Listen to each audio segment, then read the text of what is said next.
కంపెనీకి మీరు ఇవ్వాల్సిందని చెప్పి పోరాటం చేసింది జగన్మోహన్ రెడ్డి గారు, వైఎస్ఆర్ కాంగ్రెస్ పార్టీ. పోరాటం చేశారు సార్, మా మంత్రులు పోరాటం చేశారు సార్, మా ఎమ్మెల్యేలు పోరాటం చేశారు సార్, మా వైఎస్ఆర్ కాంగ్రెస్ పార్టీ నాయకులు కార్యకర్తలు పోరాటం చేశారు సార్. ఏం చేశారు సార్ మీ కూటమి ప్రభుత్వం? అమ్మడానికి సిద్ధమైపోయారు సార్. సరే, ఇప్పుడు అది కంటిన్యూ చేస్తారు కదా పోరాటం, వీళ్ళతో కలిసి వస్తారు కదా వీళ్ళు చేస్తుంటే. సరే వేణుగోపాల్ గారు, ప్రజలు 151 సీట్లకి 11 సీట్లకి ఇచ్చారు. వీళ్ళు పోరాటాలు చేసి రాష్ట్ర ప్రజలు గుర్తించలేదు, వీళ్ళు అభివృద్ధి చేసింది రాష్ట్ర ప్రజలు గుర్తించలేదు, వీళ్ళు సంక్షేమం చేసింది రాష్ట్ర ప్రజలు గుర్తించలేదు. పాపం వీళ్ళు మాత్రం చెప్పుకుంటున్నారు మేము అది చేసాము అని చెప్పేసి. జగన్మోహన్ రెడ్డి గారు అయిపోయినాడు. వీళ్ళు మాత్రం టీవీలో ముందు పేపర్లో వచ్చి ప్రెస్ మీట్ పెట్టి మేము అది చేసాం ఇది చేసాము రాష్ట్ర ప్రజలు గుర్తించలేదు అని చెప్పి చెప్పుకుంటున్నారు. లక్ష్మణరావు గారు ఒక నిమిషం మాట్లాడాడు కాదు, మీరు మాట్లాడిన కాన్ఫరెన్స్ అభ్యర్థి ఉంటే మళ్ళీ చెప్తారు. ఒక నిమిషం. ఇన్సిడెంట్ జరగకుండా చూడాల్సిన బాధ్యత ఎవరిది? ఆ సంస్థది, ఏదైతే ఆర్ఐఎన్ఎల్ లిమిటెడ్ వాళ్ళది ఆ సంస్థది. అలాంటిది ఇన్సిడెంట్ జరిగింది అంటే దానికి ప్రభుత్వం రెస్పాండ్ అయ్యిందా లేదా?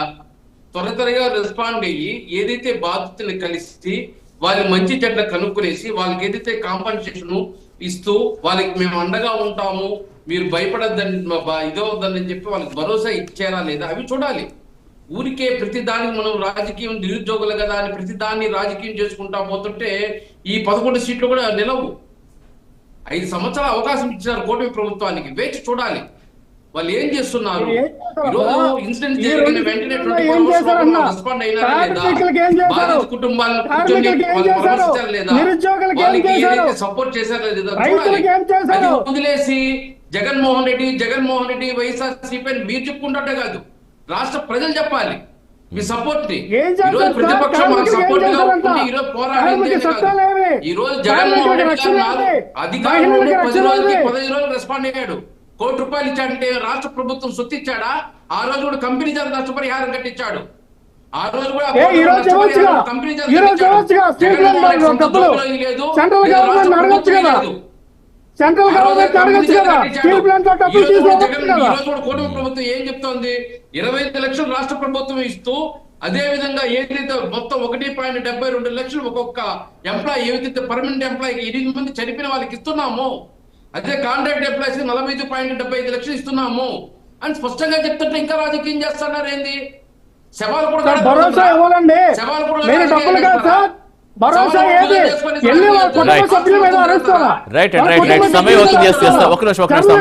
బాలకోటి గారు ఫైనల్ గా ఏం చెప్తారు? కార్మికుల భద్రత సంబంధించి అలాంటి భరోసా ఇచ్చారు. ఎంతగానో ప్లాంట్ భవిష్యత్తు మీద కార్మికులు కొంచెం భయం అయితే ఉంది, డెఫినెట్ గా ఇన్సెక్యూరిటీ ఫీలింగ్ అయితే ఉంది. దాన్ని పోగొట్టే విధంగా బాలకోటి గారు ఎలాంటి వాళ్ళకి భరోసా ఇవ్వబోతున్నారు? బాలకోటి గారు, సతీష్ గారు, ఎక్కడో తిరణాలు పోతే కొండ ఎక్కాదిగా జరిపోయిందంట. ఇప్పుడు తెలుగుదేశం పార్టీ ఆపద కాలంలో చంద్రబాబు నాయుడు గారు ₹1 ఇచ్చి ఆదుకోలేదా? అన్నా క్యాంటీన్ పెట్టింది ఎవరు? తెలుగుదేశం పార్టీకి ఇన్సూరెన్స్ ప్రభుత్వ డబ్బులు అన్నా క్యాంటీన్, చంద్రబాబు నాయుడు జోబులు తీసిన డబ్బులు. అన్నా క్యాంటీన్ కాన్సెప్టే తెలుగుదేశం పార్టీ మొట్టమొదట.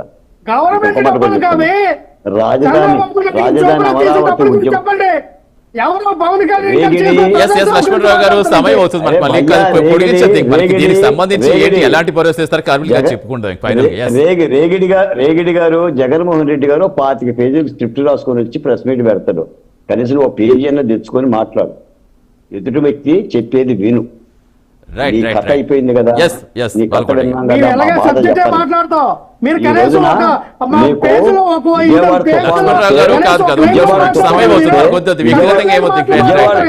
విజయవాడ తుఫానికి తెలుగుదేశం పార్టీ ఆదుకుంది కదండి.